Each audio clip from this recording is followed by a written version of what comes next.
before I get into it, I do just want to say a very big thank you to our speakers today. We are an evidence-driven party, and you are the living, breathing evidence of what this party stands for and what I'm going to talk about. So thank you for bringing your data and your stories and your anecdotes to really back up what we are taking to the 2026 election. So in 2013, I was fortunate to travel to China for the first time with my siblings, my cousins, and my aunts and uncles. It was a pilgrimage of sorts to visit the villages that my grandparents had left behind in the 40s when they went to start a new life in Fiji. A safer life, a life of more opportunity for them and for their children. At my grandmother's childhood home, everyone was congregating in the backyard around a very small, nondescript concrete hole.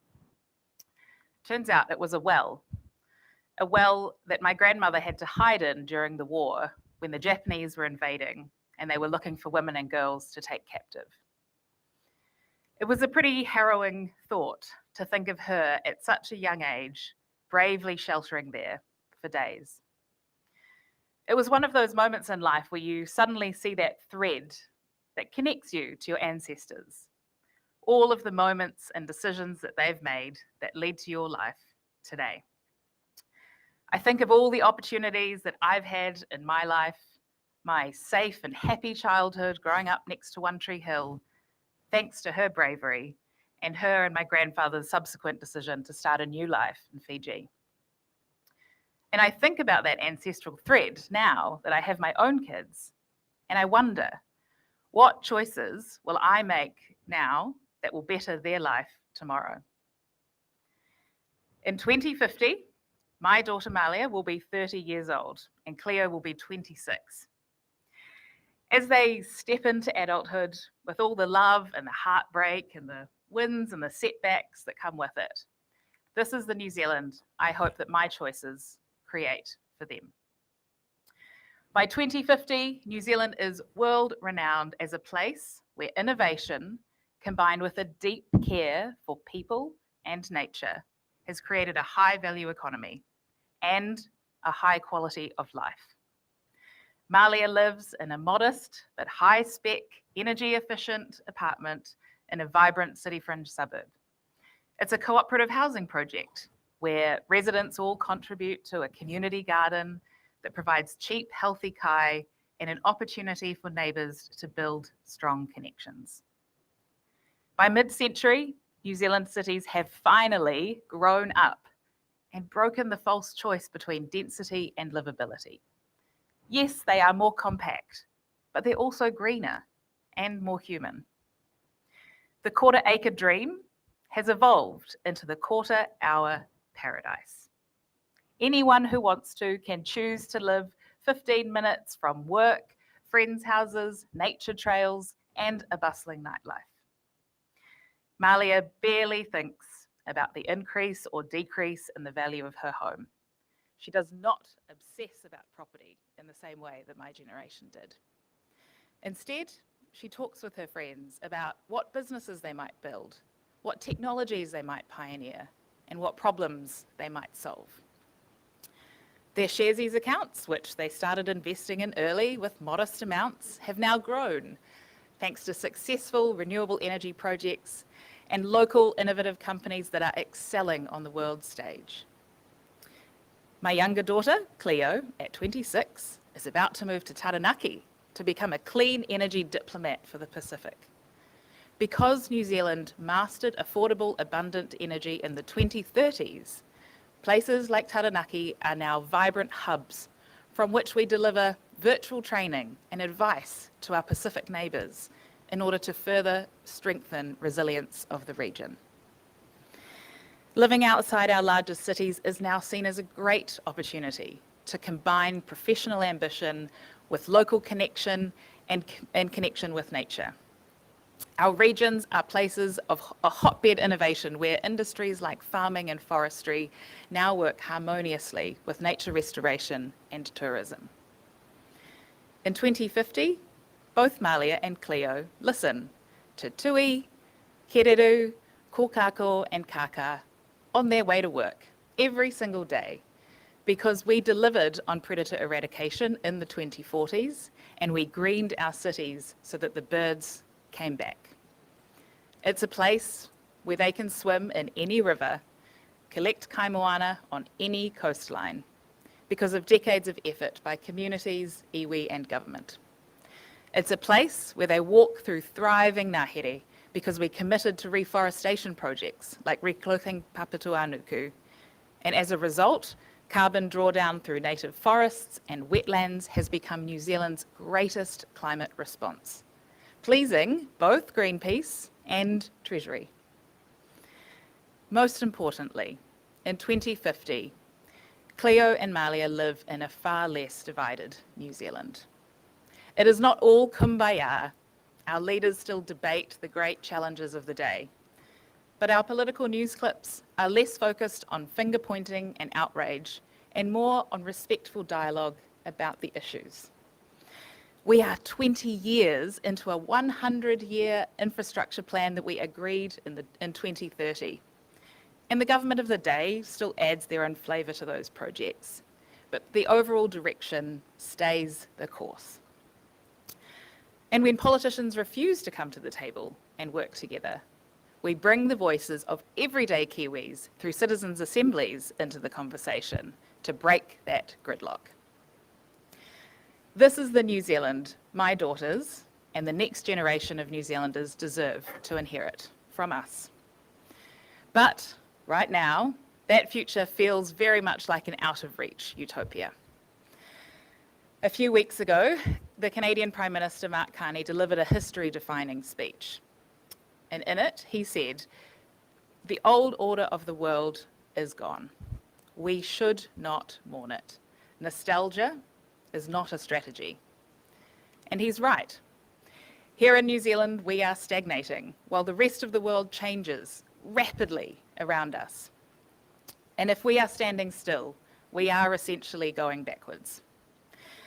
To build the New Zealand that we owe the next generation, we have to stop pretending that tweaks and managed decline are an acceptable response to the great challenges ahead of us. To fulfill our obligation to tomorrow, we must act today. And that action starts with honesty on three very important things: our politics, our economy, and our relationship with nature.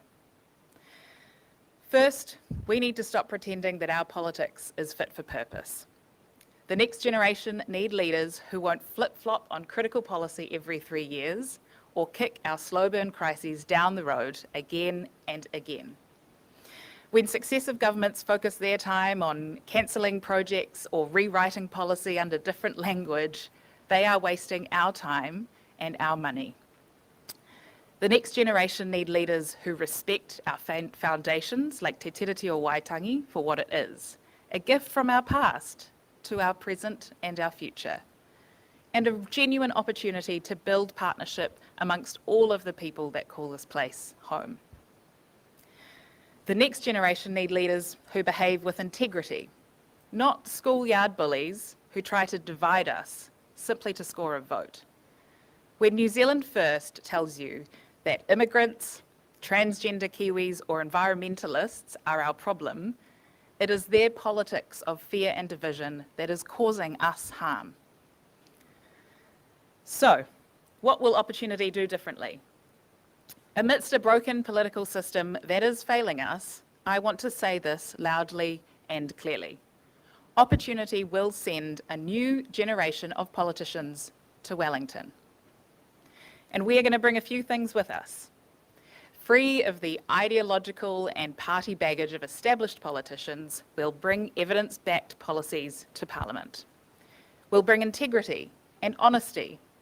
We'll be clear with Kiwis about complex issues and the trade-offs, because we can't build a land of opportunity on half-truths, slogans, or avoidance.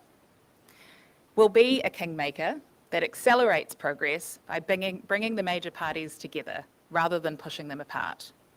We will work with both National and Labour. We'll keep Labour honest on the economy, we'll keep National honest on the environment, and we will keep the extremes out of Cabinet. At a time when we feel our social trust and cohesion slipping away, come November the 7th, a vote for opportunity is a vote to stop the division and to send a braver generation of leaders to Wellington. If we're putting it all on the table, secondly, we need to talk about our economy too. Because we need to stop pretending that getting back on track is a viable strategy. That old track is gone. Every political party is going to preach to you this election about solving the cost of living and productivity crises. But their solutions, like lower interest rates, a few free doctor's visits, or some extra shows at Eden Park, are not the solutions to these problems. The reality is that the failure of successive governments to address our creaking systems is what is causing the compounding cost of living crisis we feel today. Behind every rising power bill lies a neglected energy grid that is old, dirty, and fragile. Behind every rent or house price spike lies a neglected tax system that perpetuates this economic fantasy that we can grow New Zealand by selling houses to each other.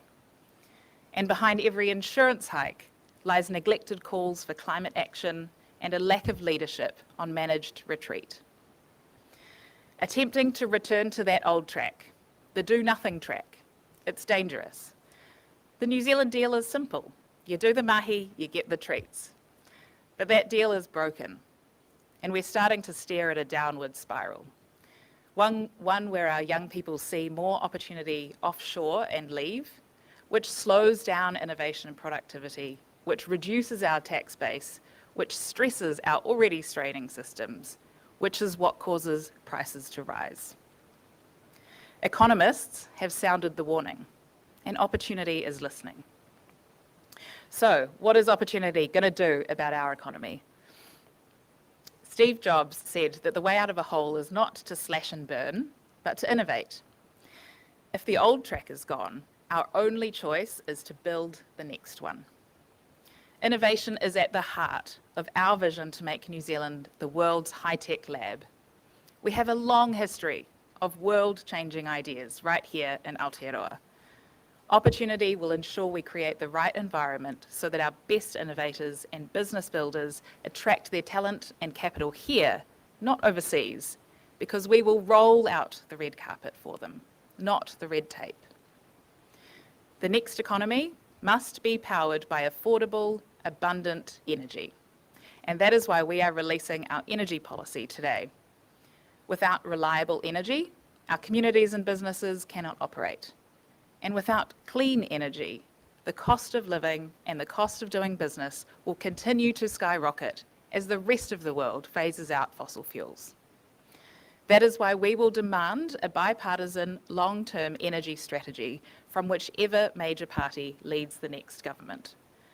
The ideas that we're putting on the table for that energy strategy include setting an ambitious goal to triple renewable electricity generation in the next 30 years, funded by the ring fencing of Crown dividends from our energy assets, approximately $500 million a year, simplifying oversight with a Ministry of Energy and a single modern energy regulator, and accelerating the electrification of our homes and businesses.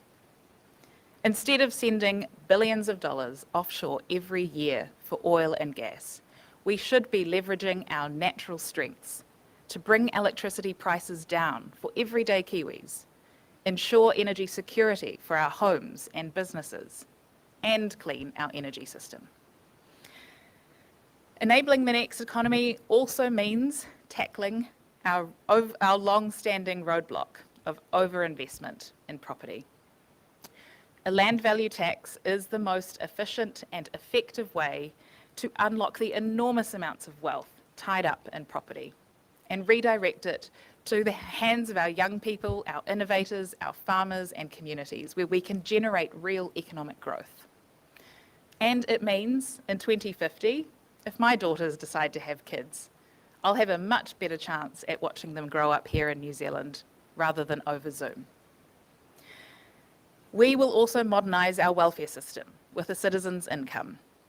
This is about ensuring that every Kiwi has access to the basics that they need, because we all work harder and better and smarter when we know that we have the security of a warm home, food in our bellies, and an ability to provide for our children. Particularly in a world on the cusp of AI-driven joblessness, we need a fit-for-purpose welfare system that ensures no one gets left behind, no matter what life throws their way. Lastly, but not least, if we are speaking openly and honestly about our great challenges, we need to talk about nature too. A member told me a story a few weeks ago that I wanted to share with you all today.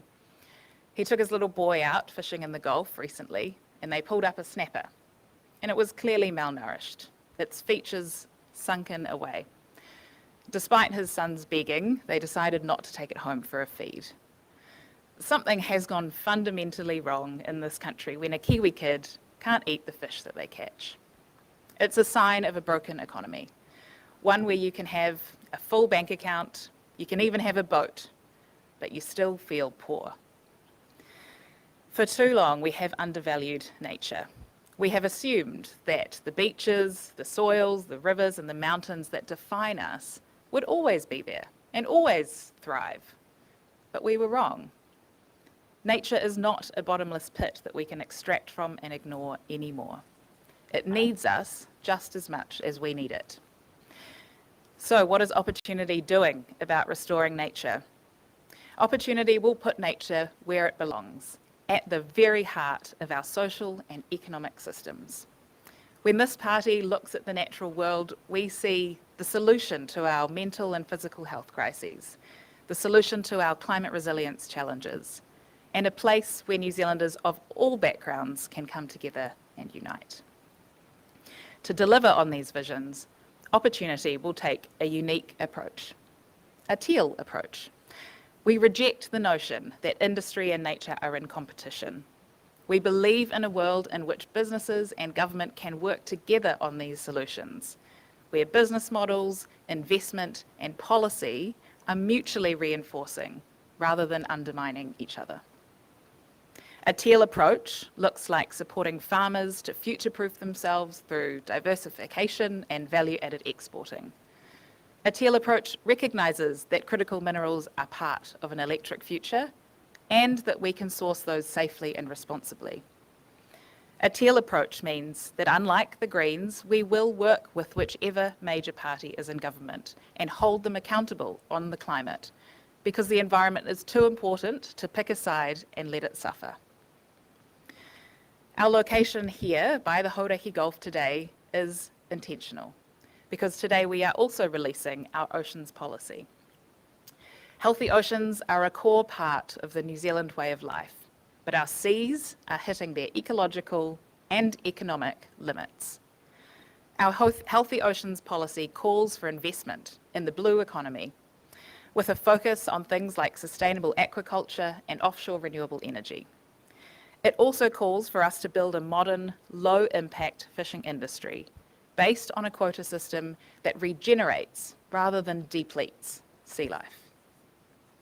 Healthy Oceans sets a bottom line where nature needs us to.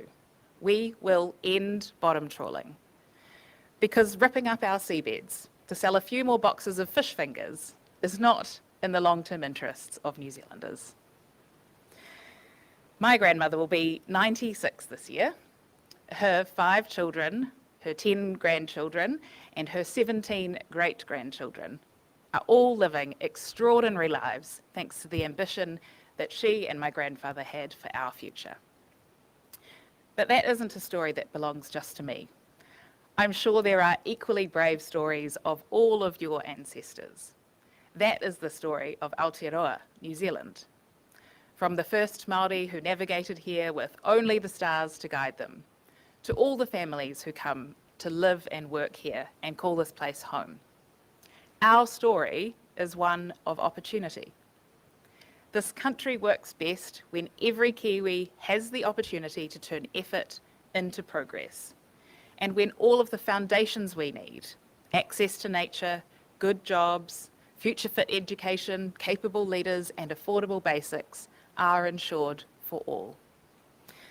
A deep commitment to opportunity, the upward spiral, is what we will bring to Parliament. And for us to be good ancestors now, the next generation need 3 brave things from us. Stop the division, build the next economy, and restore nature. Come November the 7th, I urge every Kiwi who believes as we believe to party vote opportunity for our future. Thank you very much for coming today and listening.